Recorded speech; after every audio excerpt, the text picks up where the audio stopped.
Hello and welcome to another lesson on soundproofing. Today we're going to talk about should you float your walls or not, and I'll go briefly into how to actually float some walls, just like a basic overview.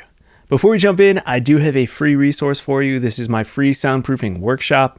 It's 45 minutes of in-depth teaching going over exactly how to soundproof your home recording studio. So if you're on this journey of trying to soundproof a room, then definitely check it out at soundproofyourstudio.com/workshop. That is soundproofyourstudio.com/workshop. All right, let's jump into this lesson on should you or should you not try to float your soundproof walls. So first off, let's decide, when do you need to float your walls? So there's really only a couple scenarios where I would even consider floating a wall. The main reason is that floating walls is expensive and difficult and time consuming.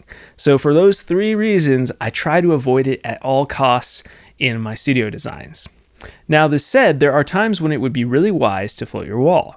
The first reason is that you're building on top of a wood deck, meaning plywood top with wood joists going underneath the plywood, your typical home construction build on either a first floor or definitely a second story room.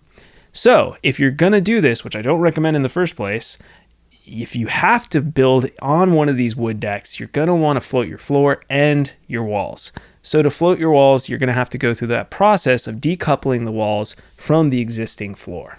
Now, if you're building on a concrete slab, you probably don't need to float your walls. The only reason you would float your walls is if you're getting excessive noise traveling through the concrete slab from, say, large trucks driving by on the street that's transferring energy from the concrete slab up into the room. And even then, most concrete slabs on a solid earth foundation are not going to transmit much sound at all, and it won't ruin your recordings in a home recording studio.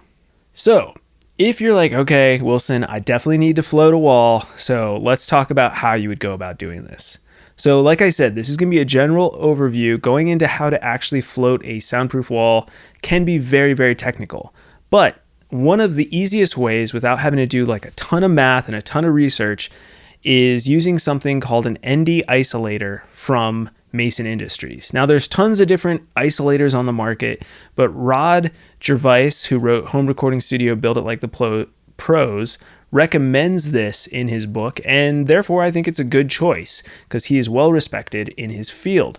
So the ND isolators essentially go underneath the bottom sill plate of your wall, and they would go between the concrete floor and your wall, and they would essentially float the wall using an isolation system where the amount of weight on the wall pushing down on this isolator clip will float it so that it's not actually touching the concrete below. The key with these systems is that you need to know the weight of your wall so that you can figure out which type of isolator, ND isolator in this case, you need to buy.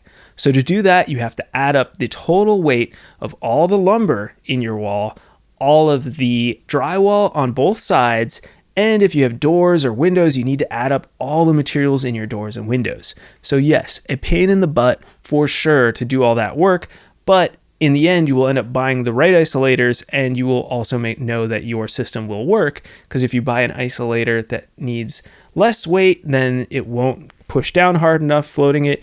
Or if you buy an isolator that doesn't hold enough weight, it could push it all the way to the concrete, defeating the whole purpose of having the isolator in the first place. So you definitely need to know the mass of your walls before you go down this path.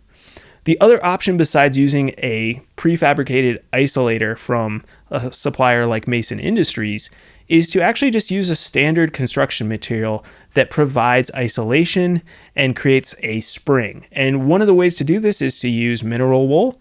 Another way is to use reconstituted or recon polyurethane foam. And you can even use rubber pads or like an elastomer. There's a ton of different materials out there that provide some sort of barrier, a spring where sound can't as easily travel through them. The problem with these products is you really need to know how much pressure you're putting down on the product. Let's say it's mineral wool in this example, and you need to know the density of the mineral wool and how dense it needs to be in order to float the wall on top of it. So there's a few ways you can go about this. You can do all the math, figuring out the resonant frequencies and trying to figure out the amount of pressure that will push down on the mineral wool so that it's floating at about 50% compression. Or you can look up graphs from different manufacturers of these products, and they should tell you exactly how much weight it can handle before it no longer isolates if you're buying something like an elastomer or rubber specifically designed for this purpose. So as you can see, this is complicated. Again, a reason I try to avoid this at all costs and build on a concrete slab in the earth for my isolation. Lastly, let's talk about examples when you definitely do not need to float your walls. So leading into what I just said before is that if you can build, like my studio is, a concrete slab on earth, it's isolated from the surrounding area because the earth and the concrete provide isolation. So when heavy things fall on the earth around me, I barely hear them, like a huge dumpster crashing on the ground. It could be like a very low rumble. But most of the time I don't hear anything at all coming through the slab. The only time that you might need to isolate on a slab, like I mentioned earlier, is like a perfect example would be if you're building a studio in a warehouse with a concrete slab and there was like a mechanic shop on the same slab, and they were driving cars and trucks in and out of there and dropping tools and using machinery that vibrates on the ground. That might send way too much sound physically through the concrete slab to your studio, in which case you'd float a floor and float the walls. But ideally, you wouldn't pick that location to begin with for a studio. So we always want to look at location first, so we don't have to spend tons of fixing problems down the road that we didn't need to have in the first place if we just chose the right location. So another example is like a basement is a great place to build your studio where I don't usually float walls. And then also a garage is where you can build a studio, and I also don't ever float walls or floors in a garage unless it really seems like we need to.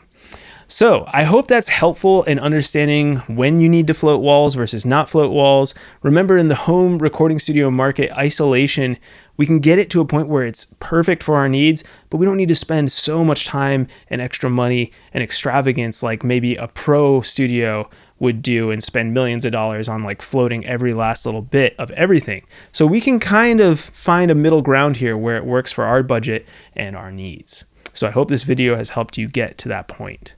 Again, if you are going down this journey of trying to create a soundproof home recording studio, definitely check out that free soundproofing workshop. You can watch it right away at soundproofyourstudio.com/workshop. That is soundproofyourstudio.com/workshop. Thanks so much for watching.